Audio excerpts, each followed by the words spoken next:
Hi guys, today I will explain about how to record yourself in Clipchamp. It means how to record your own face in Clipchamp.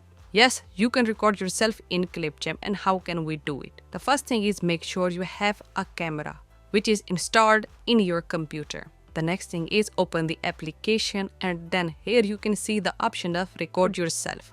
If I click on the option try it, then we will move to the page where we can record ourselves, means our face.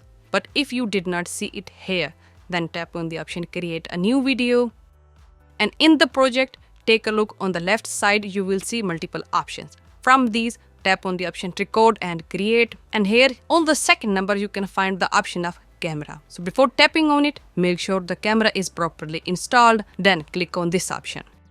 And here you can see I can record myself in Clipchamp, and everything is same. Here you can see the recording limit is for 30 minutes, means I can record myself for next half an hour, and after it the recording will be stopped.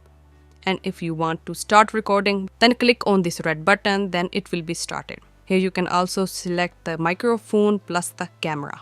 So if you want to record yourself, then click on this red button and start your recording in Clipchamp.